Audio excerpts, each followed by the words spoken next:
रहा बड़ा राज्य मध्य प्रदेश, उसका रुख कर लेते हैं और वहां से बड़ी खबर यह है कि मध्य प्रदेश में कोयला संकट बढ़ गया है। एमपी के 4 पावर प्लांट से बिजली का उत्पादन कम हुआ है और सिंघाजी पावर प्लांट में 2 दिन का कोयला बचा हुआ है। सतपुड़ा पावर प्लांट में 3 दिन का कोयला बचा हुआ है। यह अब तक का सबसे बड़ा अपडेट मध्य प्रदेश से आ रहा है। वीरसिंहपुर प्लांट में 4 दिन का कोयला बचा हुआ है। अमरकंटक प्लांट में 7 दिन का कोयला बचा हुआ है और उस पर अपडेट कर रहे हैं हमें विपिन श्रीवास्तव।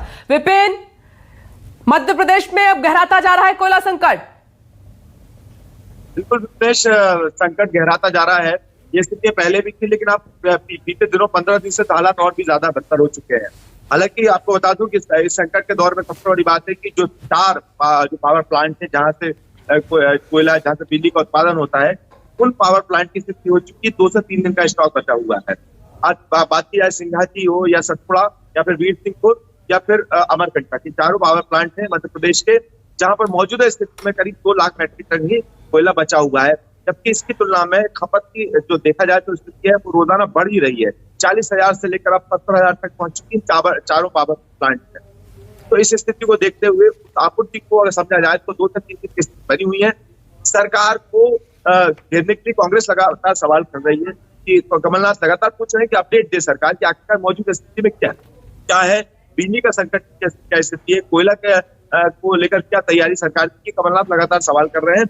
लेकिन आपको बता दूं सरकार की तरफ से कहा जा रहा है कि 8 लाख मैट्रिक टन की अभी डिमांड की गई है, जो कि आने वाले 2 से 4 दिन में ये पूरी हो जाएगी, ऐसा मध्य प्रदेश के ऊर्जा मंत्री का कहना है। तो मौजूदा स्थिति में लेकिन कहा जा सकता है कि जिस तरह से मध्य प्रदेश में अगर बात की जाए तो बिजली की डिमांड, तो बिजली है वो 10,000 से लेकर 11,000 मेगावाट की बिजली की यहाँ पर डिमांड होती है।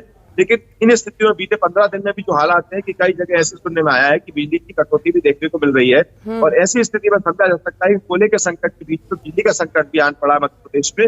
और आने वाले अगर 2 से 4 दिन में स्थिति नहीं सुधरती तो यहाँ पर स्थितियां और ज्यादा खराब हो सकती है। लेकिन सरकार भरोसा दिला रही है कि आने वाले दिन जो हैं 6 से 7 दिन वो अहम रहने वाले हैं। ये तमाम राज्यों से हमने आपको दिखाया कि हालात कोयला संकट को लेकर क्या बने हुए हैं। देश के बड़े राज्य, खास मेहमान हमारे साथ मौजूद हैं BJP spokesperson Harish Khurana ji इस वक्त हमारे साथ मौजूद हैं। हरीश जी, क्या ब्लैकआउट का जो डर सता रहा है लोगों को, देश के नागरिकों को, सरकार इससे बचाने के लिए क्या कदम उठा रही है, क्योंकि तमाम राज्य सरकारें अब अपनी शिकायतें कर रही हैं।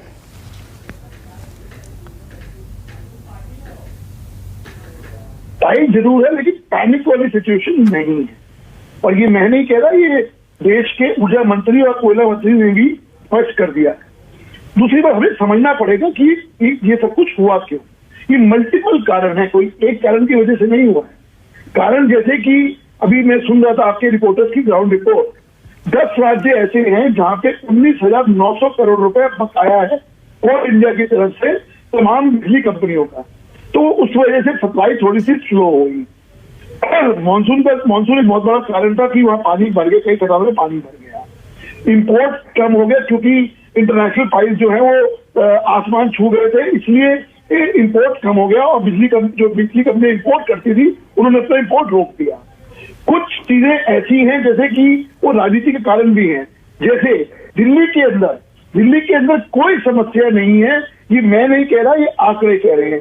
रादर 70 जो एलोकेटेड एनटीपीसी ने जो आंकड़े जारी किए पिछले 15 दिन के और स्पेशली 1 अक्टूबर से, कि आप देख लीजिए कि जो बिजली उनको मिलती है उसका सिर्फ 70% दिल्ली की बिजली कंपनी उठा रही है, परसेंट उठा ही नहीं है। तो कुछ कारण राजनीतिक हैं, मेरा ये मानना है। और मुझे लगता है कि मैं दिल्ली की अगर मैं बात करूं, सिर्फ दिल्ली की स्पेसिफिकली बात करूं, तो एक साजिश के तहत, ये साजिश इसलिए बोल रहा हूं कि जानबूझ के पैनिक क्रिएट किया जाए, दिवाली पे पावर कट किया जाए, अंधेरा किया जाए और दोष मोदी सरकार, केंद्र सरकार पे दिया जाए। ये दिल्ली की साजिश मुझे नजर आ रही है, क्योंकि आंकड़े ये कह रहे हैं कि बिजली की सप्लाई पिछले 25 सितंबर से जो आंकड़े हमारे पास हैं, आपके पास भी हैं, कल जो जारी भी किए गए, उसमें कोई भी कटौती दिल्ली सरकार को कम से कम नहीं कही गई। रही बात नहीं, तो हरीश जी आप ये कह रहे हैं कि बिजली संकट नहीं है, कोयले की प्रॉब्लम नहीं है, सियासत हो रही है इस पर, ये सवाल आप उठा रहे हैं। मैं लौटूंगी, हरीश जी लौट रही हूँ, ब्रेक के लिए मुझे रुकना पड़ रहा है और मेरे साथ कांग्रेस स्पोक्स पर्सन अतुल पाटिल जी भी जुड़ गए हैं। अतुल जी, ब्रेक के बाद आ रही हूँ सीधे आपके पास, एक छोटा सा ब्रेक, फौरन लौट रहे हैं।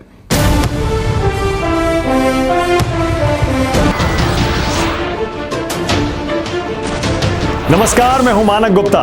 अगर आपको हमारा ये वीडियो पसंद आया हो तो इसे लाइक और शेयर जरूर करें और हां, हमें सब्सक्राइब और फॉलो करना ना भूलें ताकि आप देश और दुनिया की कोई खबर मिस ना करें। तो जुड़े रहिए हमारे साथ और देखते रहिए न्यूज़ 24।